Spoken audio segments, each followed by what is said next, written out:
we'll give it a couple of minutes.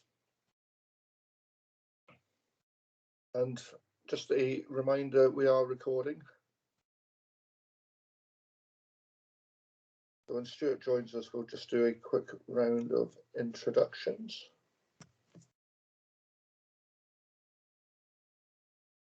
So if anyone wants to quickly get a cup of tea, please do.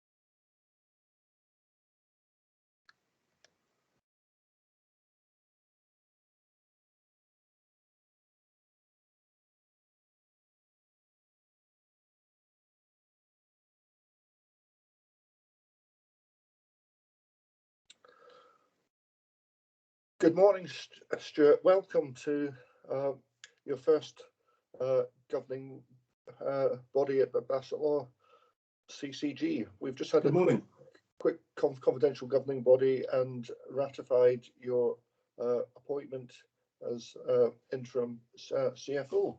Okay, so, great, thank you. So welcome. Just thought we'd just do a quick round of introductions. You probably know some of the people around the table. We've got a few apologies, but we'll just have a quick round from everyone that's here, and I'm going to go from left to right across the screen. Sorry, Stuart, you've met me. I'm Eric Kelly, GP and Clinical Chair of Bassetlaw CCG. Sue? Hi, Stuart, you know me. Hi, indeed. Yeah. Idris? Idris. Stuart, I'm the Accountable Officer, and you know me. Yep. Hesh? Hi, Stuart. We've met as well. We have, yeah. Sam? Hi, Stuart. I'm Sam. I'm the other lay member working with Sue. Samantha Hi, Sam. Hill? Hi, I'm Samantha Hill. I'm Admin Support Officer at NHS Bassetlaw. Hi, Samantha. Good morning. Yeah. Morning. Deepti? Hello, I'm Deepti. Deepti Al, I'm the GP at Newgate Medical Group, governing body board member as well as the clinical director for our PCN. Good morning. Hi. Nice to meet you. Victoria? Hi, Stuart. You know me, Deputy We do. Chief Officer. Hi. Nicola? You know me, Stuart, as well. Hello. And that's it. So we've got apologies from Dr. Kumar, Mr. Kumar, Louise Lester, and have we heard anything, Sam, from Lindsay Britton? No, I've not received anything from Lindsay. Okay, all right. Hopefully she'll be joining us soon. Any changes to declarations of interest? Yes, please. Just to let you know, I've declared my forthcoming appointments just for clarity. I'm going to be the audit chair at NHT from the 20th of June, and will be taking up the audit chair role at Derbyshire ICB when that comes into existence. I've given all the details to Cheryl, so it should start coming up. We just thought it was better for transparency to make that clear.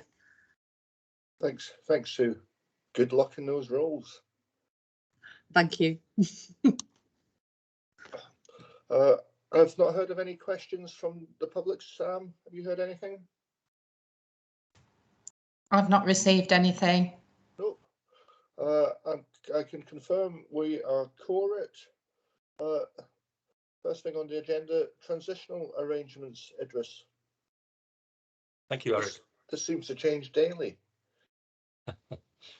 It does, doesn't it?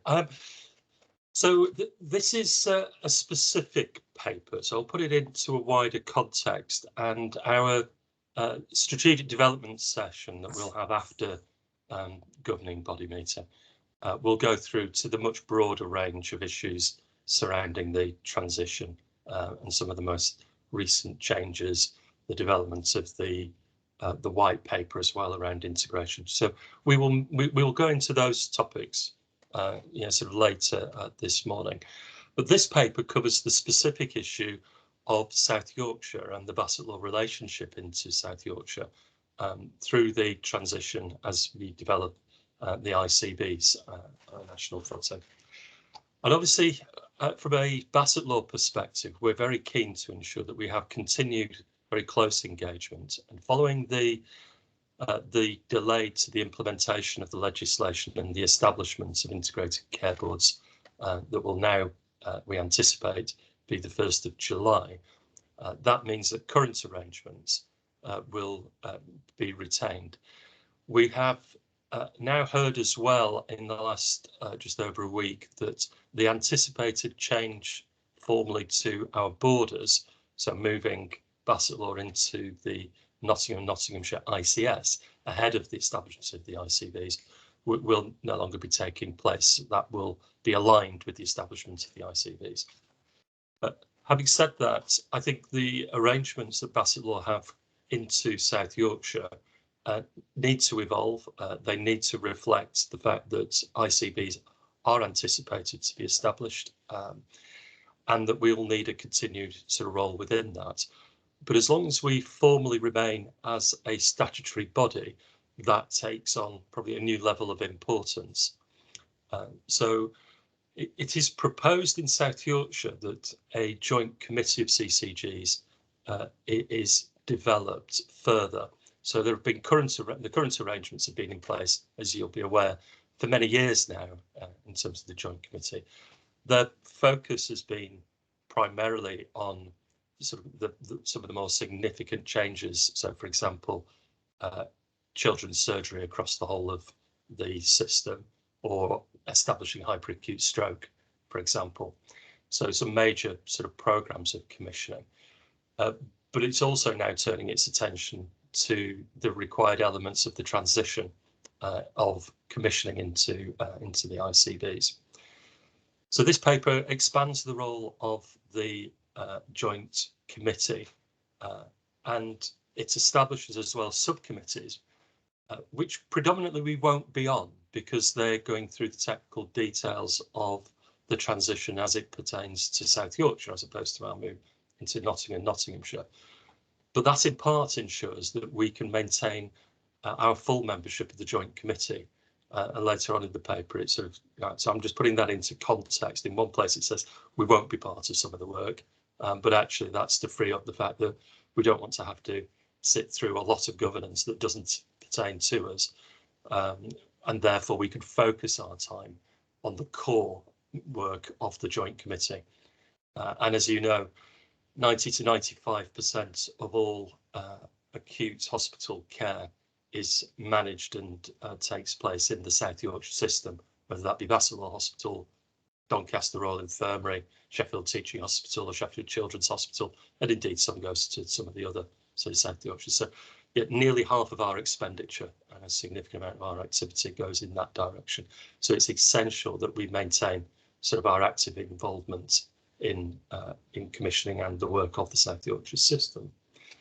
And it's so therefore we will continue to be embedded in the joint committee as set out in this paper. It may be that this actually therefore starts to look a bit more like the arrangements for the future, but I don't want to suggest that we've fully answered that question about what our associate role will be and the details of what that will look like once we're transferred into ICBs. But that work is also going on in parallel and indeed will be overseen by this joint committee, which we'll continue to be a member of. So I think it's important to recognise that this will set the opportunity for establishing the long-term arrangements as well. I'll stop there and happy to answer any questions. Obviously, we're looking for support for this direction of travel. Any questions or comments for Idris at this moment?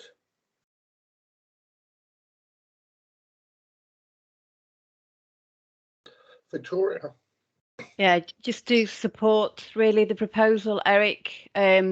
It's really important, as Idris has said, that we continue to engage very actively, but on those issues that are most pertinent to us. And I think that's a really important point. We had sub group yesterday, and I think it really starts to demonstrate the range of initiatives that will be discussed and we will need to take an active part in. But I think this paper allows a really good kind of transition into the new arrangement. So I fully support and endorse Idris's comments earlier. Thanks, Victoria. Sue? Yep, it sounds very sensible. I just wanted to check, do you feel comfortable that you've got the capacity to manage this as well as the picking up the roles within Nottinghamshire and developing those as they need to be developed? Yeah, we'll probably go into that in a bit more detail in the development session, Sue. I think with the establishment of the local leadership team for Bassett Law for the Future, which are all in place, apart from the deputy clinical lead, they're all in place on a designate basis.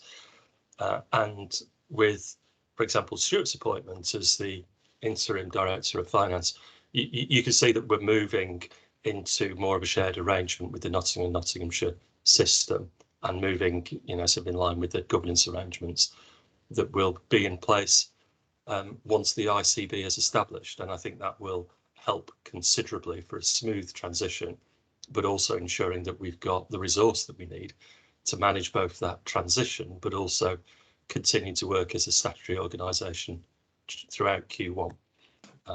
There will be some other things to consider, and we'll go through those in the development section. Stuart? Yeah, I'd support this. I mean, it manages the first quarter with the CCG as a statutory body alongside others in South Yorkshire. And I suppose that I'm not close to this and reasonably late to the papers also, but the most important thing I think then moving forward is that there's a clarity about the associate role and how that will work, looking inwards into the South Yorkshire system. And I would hope that we could use this 3 or 4 month period to sort of firm up those arrangements, really. Thanks. Thanks, Stuart. Any other comments or views? Idris, again, we'll probably touch in the development session the sort of what if it's not just for 1 quarter, but for half a year or even longer. We will touch that, and I think it's an important point, Eric, because we need to ensure that we're robust for each of those scenarios, whether it be an extension or sort of a different change and things. But I'm confident that as a statutory organisation, we've got in place what we need to deliver on our duties, sort of as a CCG until the end of quarter 1. We'll see if it goes beyond that, but we'll look at the scenarios sort of later on this morning. Okay, thank you. Idris, is there anything else we need to do on this? No, happy to take that as approval, Eric. Yep. Are we all nodding? Again, if we're unhappy, can you raise your hands?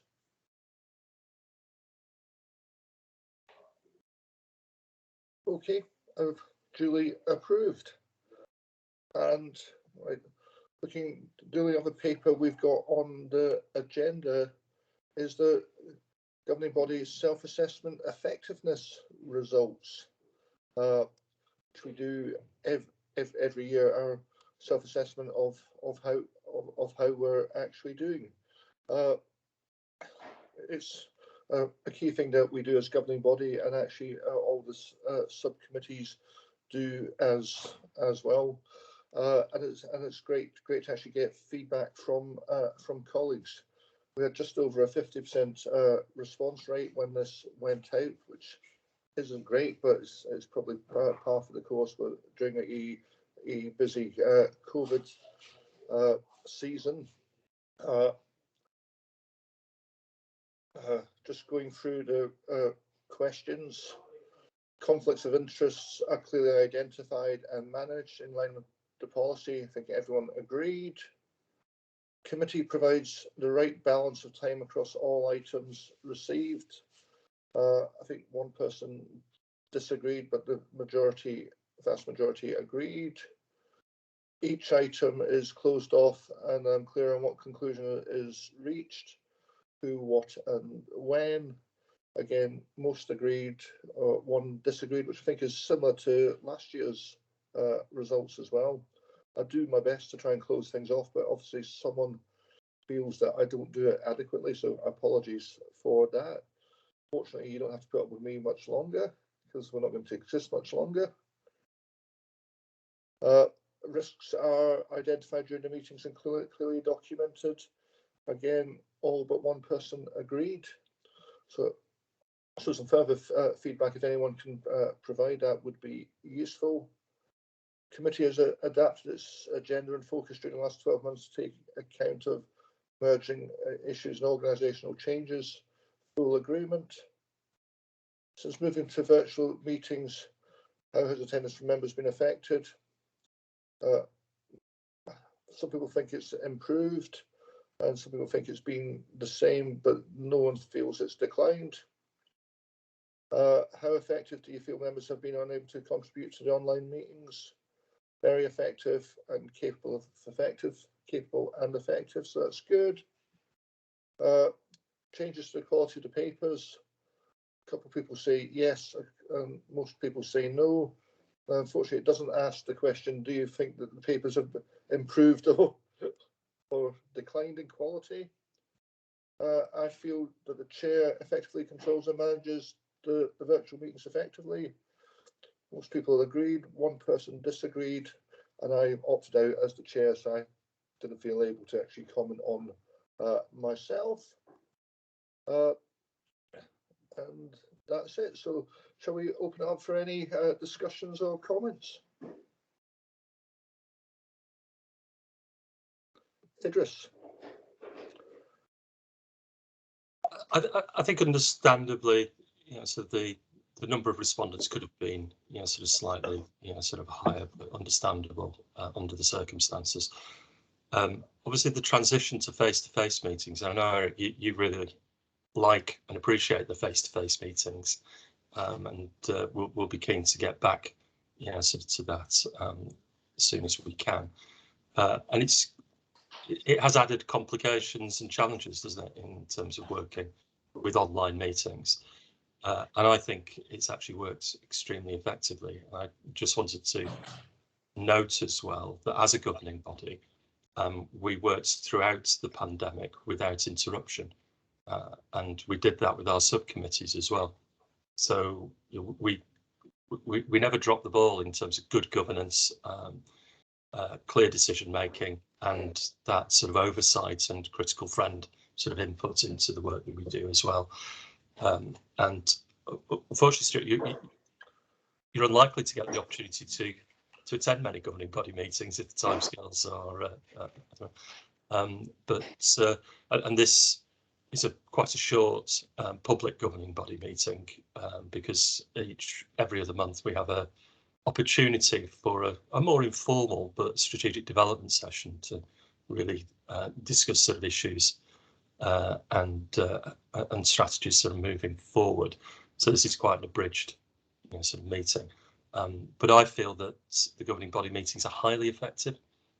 My personal view is I think everybody does get an opportunity to say, and they do. And I think participation in governing body and from each of the governing body members is really positive. We've got, there's usually more silence and silent partners in governing body meetings sometimes, in my experience, and this isn't one of those. So it's very active engagement for all sort of all members. I just want to express my sort of view that it's a good governing body and it's a well-chaired governing body. Eric, is my personal view. Thanks, Idris. And I think thinking about it compared to other governing bodies I've been to, we tend to have our debates in public. And actually, we don't have pre-governing body meetings, and we don't, and we only have things in confidential that we can't have in public. So I think largely we seem to have a reasonable balance there. Hessian? I just wanted to echo what Idris has said, really, because I think it's been a fairly challenging 2 years, and I think governing body has done exceptionally well in terms of maintaining business as usual. So from my perspective, it's been highly effective. My other point is in terms of potentially this one individual who may feel that things could be done differently. I suppose, reach out to any one of us, and we're happy to take on that feedback and see if things could be done differently. I'm sure it'll be the same for Eric. Reach out to any one of us and tell us, what sort of things you would like to happen, and I'm sure we can accommodate that in the future. Thank you. Definitely. Thank you, Hessian. Any other comments or reflections? I suppose the thing I've liked least in terms of governing bodies meeting in virtually is not being able to actually see everyone sitting around the table, actually seeing people's body language and seeing if people are smiling and happy and nodding or actually grimacing with their cameras off, and actually you can't actually see people whether people are happy and confident with the flow or not. So I personally I'll look forward to actually getting back to actually doing things in person a little bit more frequently. And I've also missed those little sort of chats whilst making sort of cups of coffee and whatever at the start and at half time, etc. But things are hopefully changing and get back to a more normal at times. But also I appreciate for a lot of people, especially when we're more formally part of the Nottingham and Nottinghamshire system, actually travel time could play a big part as well. So it's managing all these issues at times. Victoria? Yeah, I fully endorse all the comments that people have previously said. I think if there's any comment, again, I'd really like to have any feedback around the quality of papers as well, because that was noted that there's an opportunity maybe to support that. Although, Eric, as you said, the question doesn't allow us to indicate whether the quality has declined or actually increased. Let me be pessimistic. But yeah, I'd really like to hear any individual feedback. But I fully endorse the positive comments that have been received. I think it is an effective meeting, and I think we have worked tremendously well. But the point really I wanted to raise, Eric, was about that nod to the impact of face-to-face meetings. It will have a significant impact, I think, on the productivity of our wider team if we are required to move back into a substantial amount of face-to-face meetings, particularly if those meetings are going to be centred more towards Sheffield and or Nottingham. So for us at Bassetlaw, it could have a big impact on how we operate as an organisation. So just something to note. I just think it's a really important point that you just raised. Thanks, Victoria. Stuart?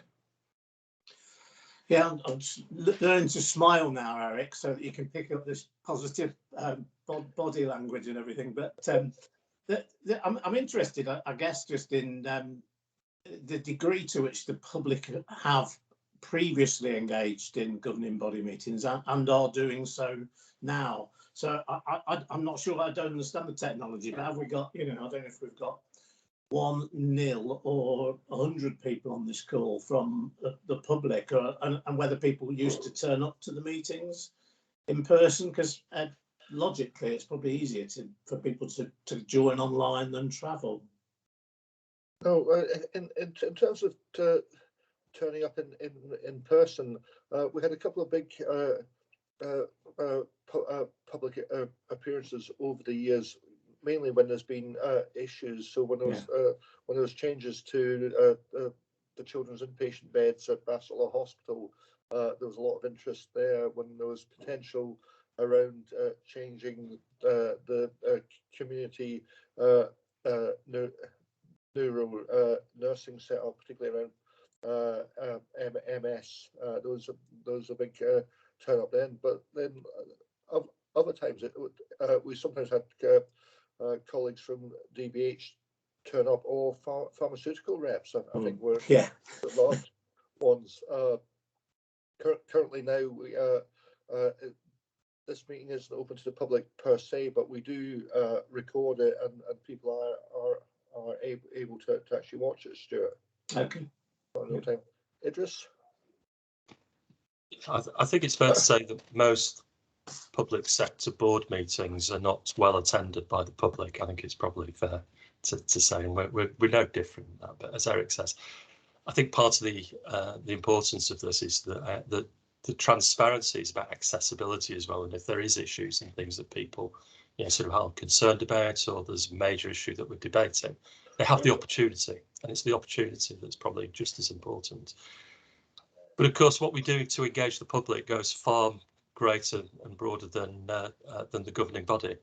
And during the pandemic, we've had two major consultation exercises, one around mental health and one that's just open, I think. It's about to close. Victoria will give me the date in a minute.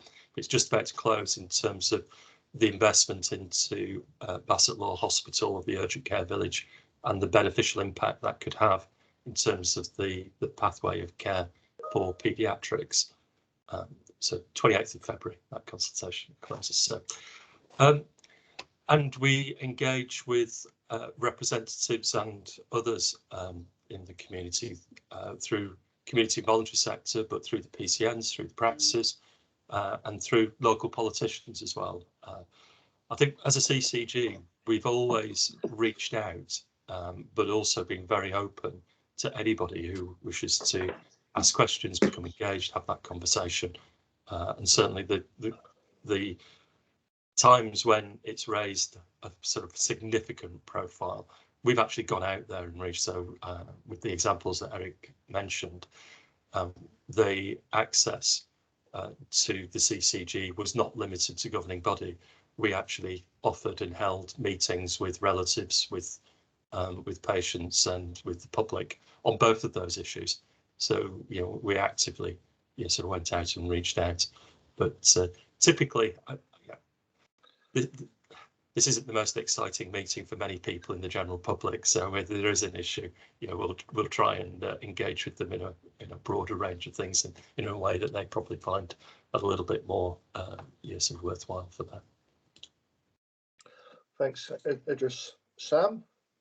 I think it's just adding on to Victoria's point about efficient use of people's time, and also the efficiency of things, travel costs, if you've got to pay for a venue for a meeting, all those things. Could we spend that money more wisely? I think that's one of the things that online meetings have helped us understand. And as Victoria says, let's not go back to that if it's better in some instances to continue via Teams. Yeah, thanks, Sam. It's all about getting a balance. The other thing that I'm conscious of at times is that your whole day could be full of back-to-back online meetings as well.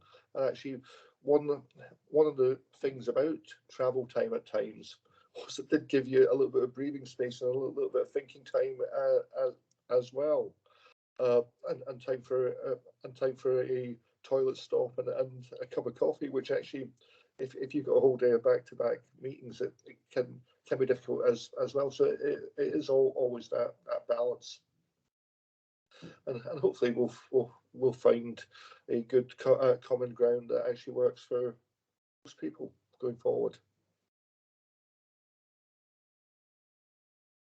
If there's no other comments, I will move us on to any other business.